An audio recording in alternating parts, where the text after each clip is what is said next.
this period of time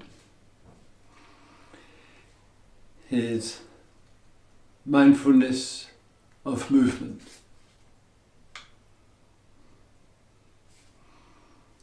We are rather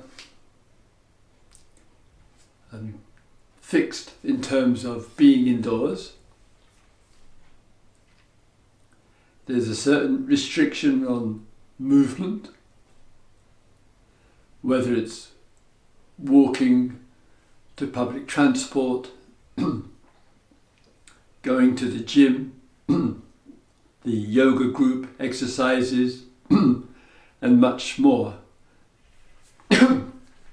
as well as being outside.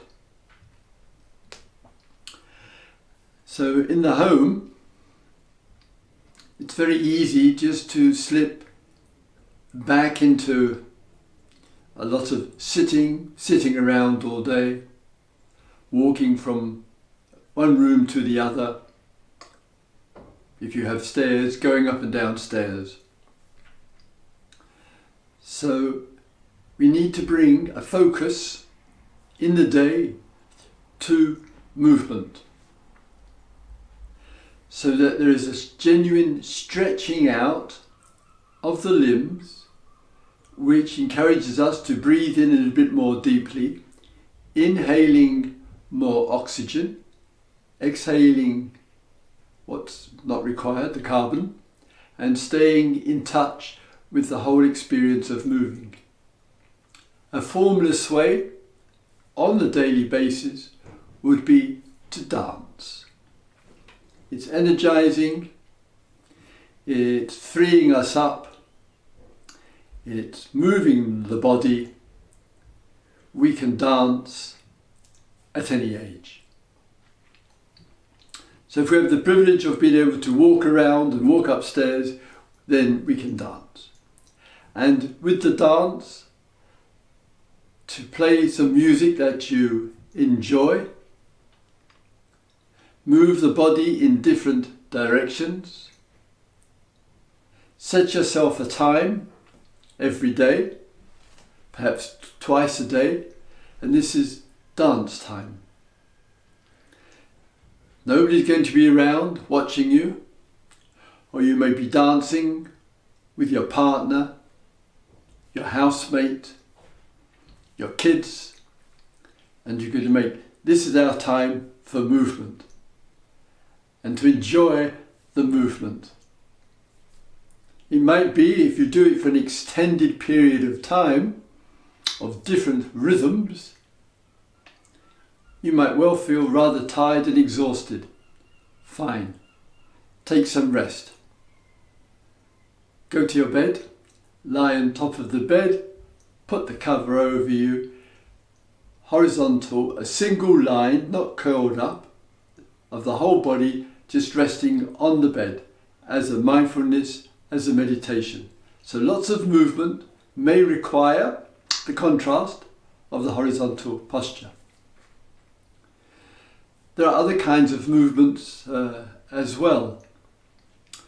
Just the movements of mindfully stretching out of the body. You could raise the arms to endeavour to bring the fingertips near to the ceiling as possible.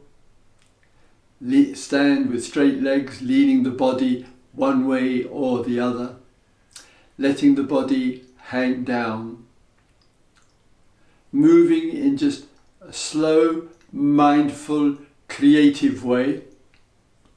You sometimes know this for those who have seen from yoga, from Tai Chi. Wonderful, energizing disciplines, healthy for the body, but harmonizing body and mind. There may be programs that you can find on YouTube which has movement, yoga, Tai Chi, dance, and so forth.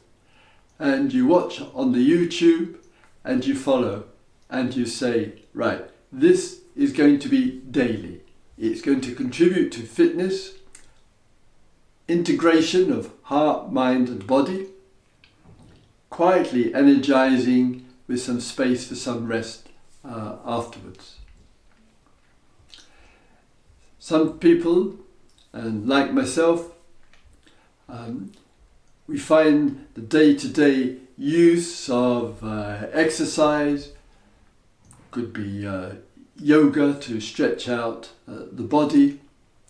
It could be long, deep breathing exercises to maximize the breath entering down into the lungs, getting into the cells of the body.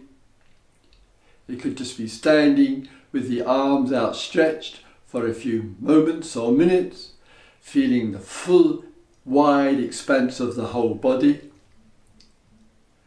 There are also weights that some people will use, ropes, and much, much more, all for the value of exercise. So in the fullness of your day, while you're at home, do ensure that mindfulness of movement is part of your day. You probably feel rather exhausted and tired at the end of the first day or two. Physically, as well as mentally, you may not be used to it. So you quietly continue, gradually, slowly building up, not getting too intense about it. And for some, have the benefit of a bath in the home. The long, warm, hot bath, particularly just before bedtime, can really contribute to the relaxation. The opposite to movement is non-movement, the bed.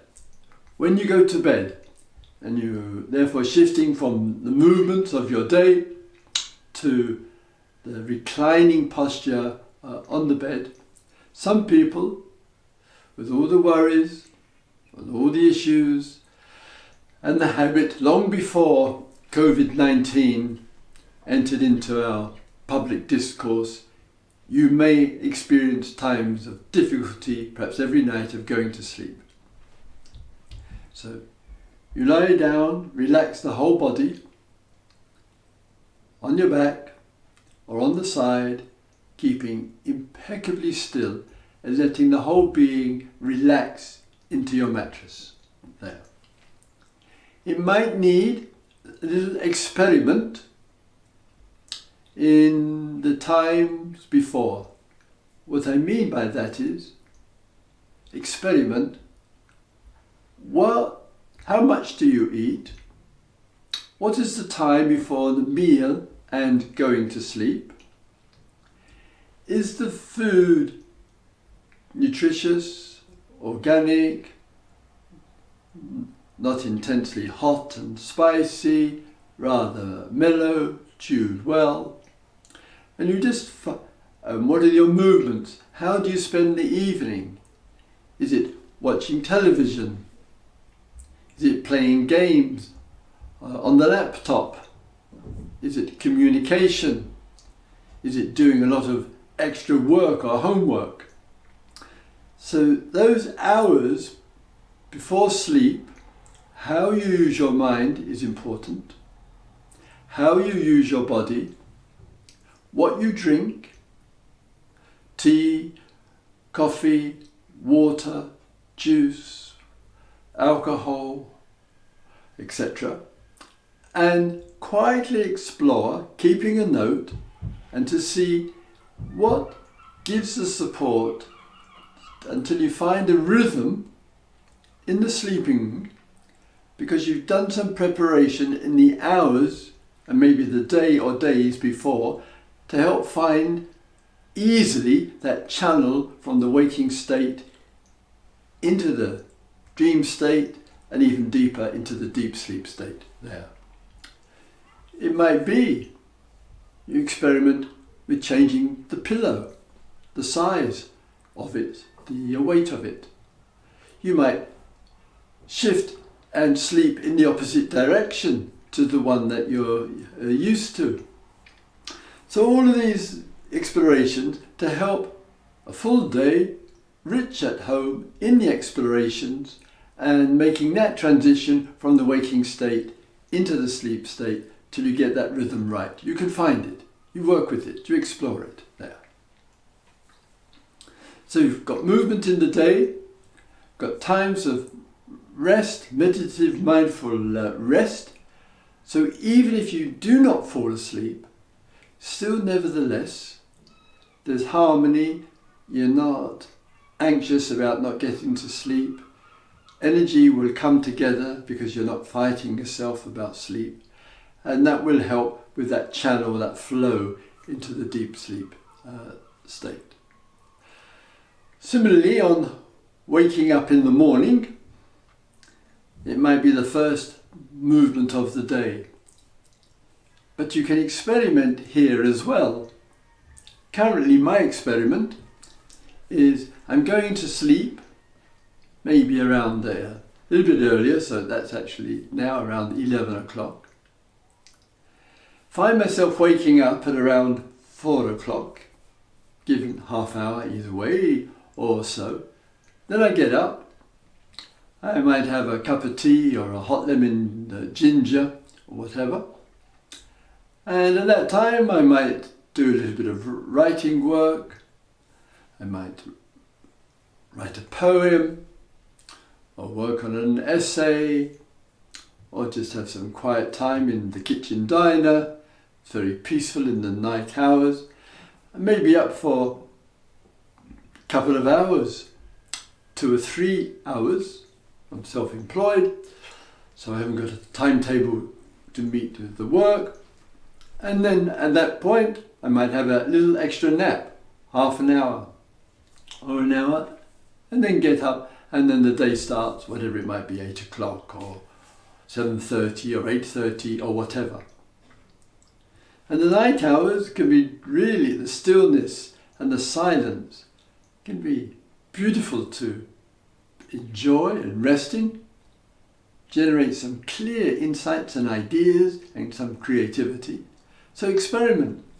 So instead of one long continuous sleep, as I'm doing currently, I'm having 2 sleeps. A primary one, a good break, a secondary one, and still a modest number of hours in the 24-hour cycle.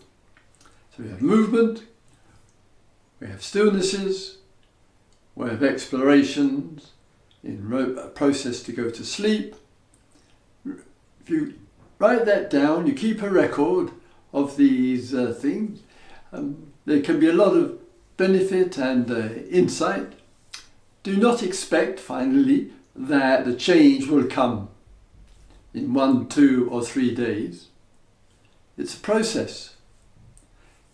You're changing a pattern which may have been with you for decades, and you're starting something quite fresh, quite different from what you've done before, which includes being at home far more hours than you've ever been at home in your entire life.